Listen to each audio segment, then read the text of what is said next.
Banten terkena radiasi dari zat radioaktif nuklir, di mana katanya itu berasal dari luar negeri. Gokil.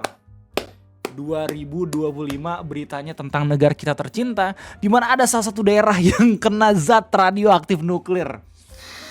Oke, semoga buat masyarakat yang ada di daerah sana benar-benar gak kena dampak yang berkepanjangan gitu ya. Dan semoga ini benar-benar bisa langsung ditangani sama pemerintah kita. Anyway, selamat datang di Ngopi, ngobrolin persoalan Indonesia bersama gua, your favorite uncle Om Ray. Dan selamat datang lagi di Ngopi 3 in 1. 3 topik dalam satu video, di mana gua bakal ngasih tau ke lu semua beberapa bahasan-bahasan menarik yang mungkin aja ya menarik juga buat kalian bahas di tongkrongan kalian. Kita bakal bahas 3 topik dalam satu video ini. Yang pertama, kita bakal bahas tentang berita tentang Banten yang katanya lagi terkena radiasi zat radioaktif, terutama di daerah Cikande, Serang. Yang kedua, kita bakal ngebahas tentang salah satu video yang entah kenapa ini lagi rame banget di-share sama portal berita. Kalau misalnya gue lihat sekarang gitu ya, ini dari viva.co udah punya banyak banget views gitu ya, sampai 200.000, padahal baru aja di-upload di tanggal 27 September 2025. Bahkan di beberapa media sosial itu udah di-share sama portal berita yang lain, kayak misalkan di Instagram itu udah di-share sama mongebe.id. Emang videonya tentang apa Bang Ray? Videonya tentang konten kreator Malaysia yang kena sergap sama harimau, terus habis itu dia naik di atas pohon. Habis itu situasinya tuh direkam sampai pada akhirnya orang-orang tuh ngomongin tentang ini semua. Kita bakal sama-sama cari tahu informasinya, soalnya dari beberapa berita yang gue lihat gitu ya, nggak banyak informasi detail yang bisa kita cari tahu apakah ini benar atau cuma settingan doang. Yang terakhir kita bakal ngomongin soal menarik lagi nih. Kita kembali bakal ngomongin soal MBG, makan bergizi gratis. Ya, baru aja kita dapat kabar kalau misalnya ada salah satu reporter kena cut off gara-gara salah nanya gitu ya, ketika Pak Prabowo baru datang dari pertemuan umum PBB gitu ya. Cuman ya semoga kedepannya ada berita baik kepada reporternya sendiri. Cuman gue agak sedikit khawatir gitu ya, takutnya meskipun udah diterima lagi terus udah bekerja balik gitu ya. Cuman karena emang udah pernah mengalami cut off itu, jadi malah kurang enak ataupun kurang nyaman kerjanya. But anyway, yang pengen gue bahas di sini adalah ada salah satu postingan yang gue temukan di Facebook dari akun namanya Berkah Dunia Akhirat, di mana postingan ini memperlihatkan menu MBG yang proper, tapi captionnya agak sedikit sedih, katanya nggak banyak yang makan gitu loh. Kita bakal bahas bareng-bareng. Jadi sekali lagi selamat datang di Ngobrolin Persen Indonesia. Kita bakal bahas kabar yang pertama tentang berita kalau misalkan Banten itu terkena radiasi dari zat radioaktif nuklir, asalnya diduga dari luar negeri. Nah, berita ini itu ternyata setelah gue cari tahu udah lama gitu ya, dari 2 minggu yang lalu. Gue temukan berita dari CNN Indonesia di YouTube, judulnya Petugas Temukan Sumber Radioaktif di Kawasan Industri Cikande. Bahkan ini berpotensi beritanya atau penyebaran radiasinya udah lebih lama lagi, karena berdasarkan berita dari New Dots ini dikasih tahu kalau misalkan Bapeten atau Badan Pengawas Tenaga Nuklir itu mendeteksi adanya paparan di 7 hingga 8 titik di luar PT Bahari Makmur Sejati atau BMS yang sebelumnya terkait kasus udang terpapar radiasi. Nah, dari kalimat ini lu bisa tahu kalau misalkan ada kasus udang terpapar radiasi. Jadi sebelum adanya deteksi dari radiasi zat radioaktif ini gitu ya, udah ada kasus duluan ya tentang udang terpapar radiasi dari PT Bahari Makmur Sejati. Nah, perusahaan ini bukan perusahaan sumber radiasinya gitu ya, melainkan kalau misalnya lu baca lebih lanjut gitu ya kalimatnya, lu bakal tahu perusahaan mana yang pada akhirnya diduga sama 4 institusi negara kita sebagai sumber radiasi. Di sini dikasih tahu kalau misalkan investasi gabungan Kementerian Lingkungan Hidup atau KLH, Polri, BRIN, dan Bapeten ya menemukan dugaan sumber radiasi berasal dari pabrik peleburan stainless steel PT Peter Metal Teknologi Indonesia atau PMT. KLH langsung menyegel perusahaan tersebut demi menghentikan risiko pencemaran lebih lanjut dan melindungi kesehatan masyarakat serta pekerja. Nah, dari paragraf ini lu bisa tahu kalau misalkan ada udang yang sudah terpapar radiasi. Setelah gue baca berita lanjutannya gitu ya, jadi nggak cuma dari New Dots doang gitu gue ngebahas ini, tapi juga gue nonton video dari CNN ini, terus kemudian gue juga baca lanjutan gitu dari kabar radiasi ini dari Detik News dengan judul Bapeten ungkap dugaan asal usul limbah reaktor nuklir di Serang. Terus abis itu berita dari Mongabai dengan judul Sumber Pabrik Logam Pemerintah Tangani Cemaran Radioaktif di Cikande. Bahkan artikel dari Federal Agent advises public not to eat, sell, or serve certain imported frozen shrimp from an Indonesian firm. Jadi dari artikel ini gitu ya dikasih tahu kalau misalkan dari US pun itu udah menolak frozen shrimp ya atau udang beku, karena emang ada berita kalau misalkan produknya terpapar radiasi. Ya. Nah, di sini uniknya adalah Menteri Lingkungan Hidup Hanif Faisal Nurofik menyebut pencemaran radioaktif cesium-137 diduga berasal dari reaktor nuklir luar negeri yang masuk ke Indonesia tanpa pengawasan ketat. Pemerintah kini melakukan dekontaminasi di sekitar lokasi dan menyiapkan penyimpanan jangka panjang untuk limbah radioaktif. Di mana kasus ini disebut mirip dengan insiden radiasi di Batan Indah, Tangerang Selatan pada 2019.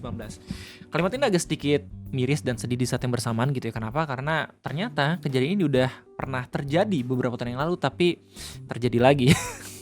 Kita berharap penanggulangannya bisa lebih baik lagi gitu ya. Pemerintah menegaskan akan menindak tegas perusahaan yang terbukti melanggar hukum serta memastikan keamanan masyarakat dan pangan ekspor Indonesia dari risiko radiasi. Nah, kalimat terakhir ini merespon berita dari US mungkin, yang mana mereka udah menolak gitu ya frozen shrimp yang berasal dari Indonesia gara-gara adanya berita radiasi ini.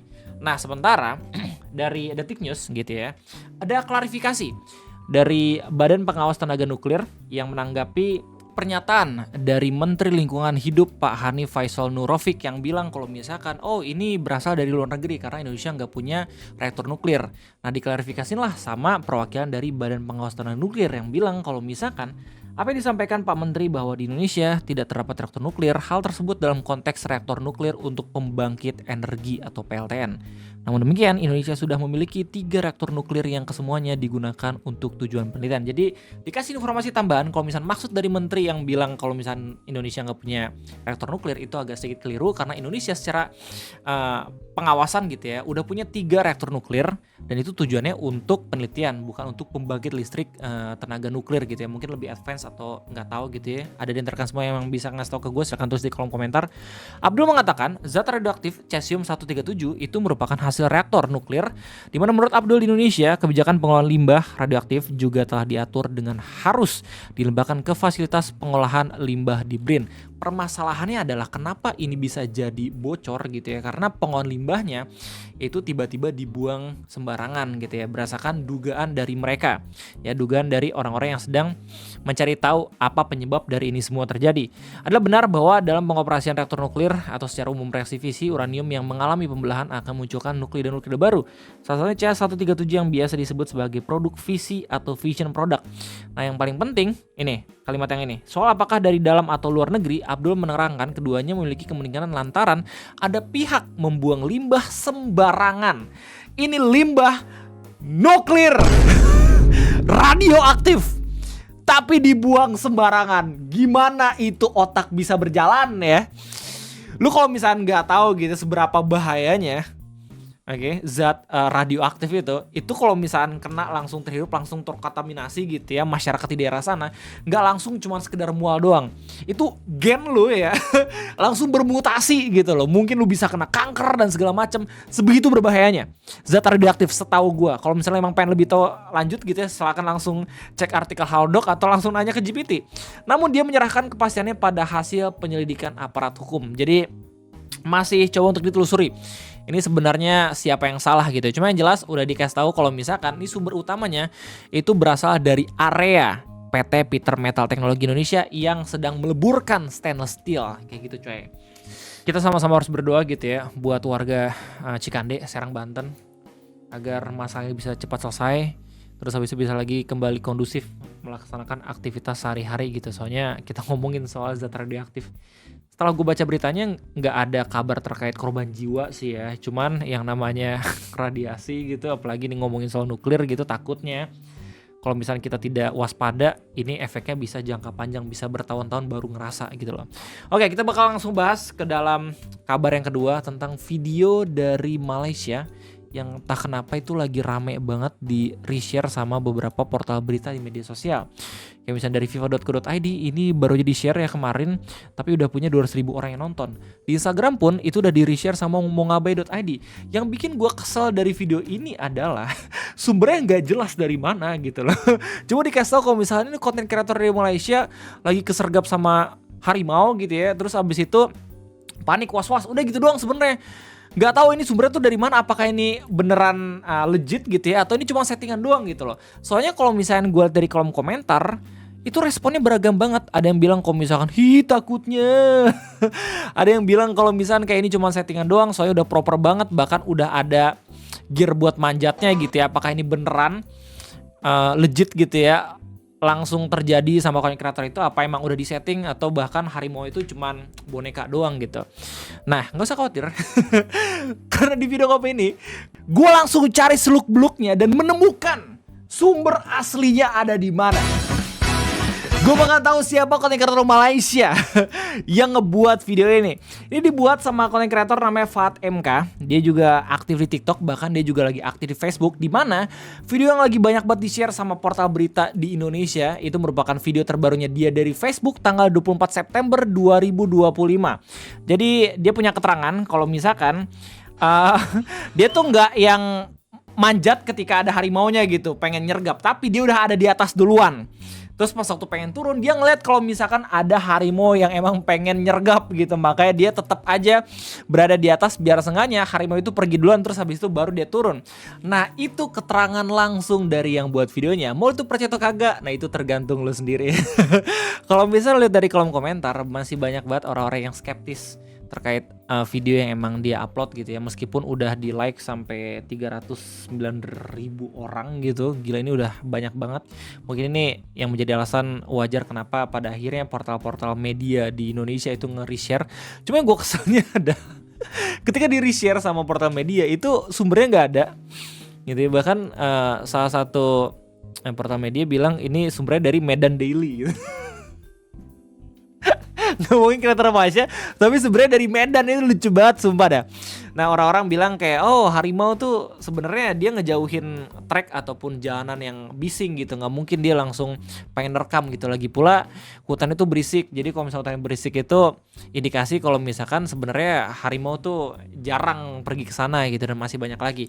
Bahkan ada yang sampai ngulitin sampai pada akhirnya orang-orang menemukan video lamanya dia ya di tanggal 5 Juli 2025 yang punya konsep serupa ketika dia manjat terus habis itu terdengar ada suara harimau. Nih, di detik 1:38 ya. Nih. Gue gak tahu apakah emang beliau sengaja nyari gitu atau kagak, tapi ini berbahaya banget gitu ya. Mungkin ada di antara kalian semua orang Malaysia yang emang tahu tentang fenomena ini dan juga lagi rame di negara Malaysia sendiri, silakan tulis di kolom komentar gitu ya. Tapi dia gak cuman sekali doang ngedenger suara harimau di video ini, bahkan ketika lagi nge-campnya ya, dia juga ngedenger suara harimaunya.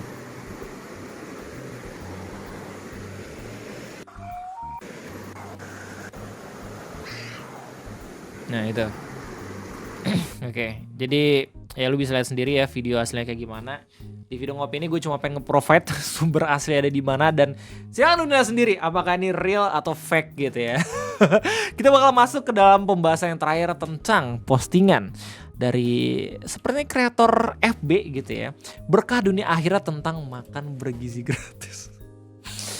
Kalau misalnya gue dari fotonya ini terlihat proper sekali gitu ya, meskipun ya ini nugget gue gak tahu apakah masuk ke makanan bergizi atau kagak gitu. Tapi at least ada kelengkeng, terus habis itu ada tahu juga. Ini kayaknya kentang atau singkong gitu ya, dan juga salad ya. Di captionnya bilang kayak izin curhat bang, saya udah muak banget sama program BG. Udah pada disediain makanan gratis malah pada gak dimakan, ujung-ujungnya mubazir pada gak kemakan. Padahal makanannya enak-enak semua loh gitu. Satu kelas isi 46 siswa yang makan MBG cuma 20-an orang doang. Kadang nasinya nggak dimakan. Ya jadi permasalahan dari MBG ini sebenarnya nggak cuman tata kelola dari sistemnya gitu ya. Apakah makanan itu bisa basi atau kagak, bisa beracun atau kagak gitu ya. Yang bikin gue ironi dan sedihnya adalah makanan yang bare minimum ini aja kayak udah terasa prestasi gitu loh. Sedih maksud gue. Terus habis itu masih ada masalah lain, yaitu apakah mau dimakan atau kagak gitu loh. Yang mana kalau misalnya dilihat dari curhatannya beliau gitu ya, bahkan dari 46 siswa cuman 20 orang aja yang makan. Itu berarti hampir setengahnya. Kalau misalkan anggaran MBG itu 336 triliun, bahkan setengahnya itu katanya ngambil dari anggaran pendidikan, itu berarti ya 150 triliun gak keserap anjir kalau misalkan semua kelas itu melakukan hal yang sama. Padahal kan itu uang yang seharusnya jadi anggaran pendidikan gitu ya. Maksudnya bisa dipakai untuk perbaikan sekolah, kesejahteraan guru, beasiswa untuk orang-orang yang berprestasi, dan masih banyak lagi. Tapi pada akhirnya ada fakta-fakta yang seperti ini. Gue udah seneng gitu ada foto MBG yang enak gitu. Tiba-tiba captionnya bikin sedih. Anyway, gimana tanggapan kalian semua terkait 3 kabar yang udah gue sediakan? Silahkan tulis di kolom komentar ya. Seperti itu aja mungkin yang bisa gue kasih tau kalian semua. Jangan lupa like, jangan lupa buat minta hype-nya gue ya. Oke, terima kasih banyak sekali lagi udah mendengarkan Epic Goals selama beberapa menit. Gue undur diri. Sampai jumpa.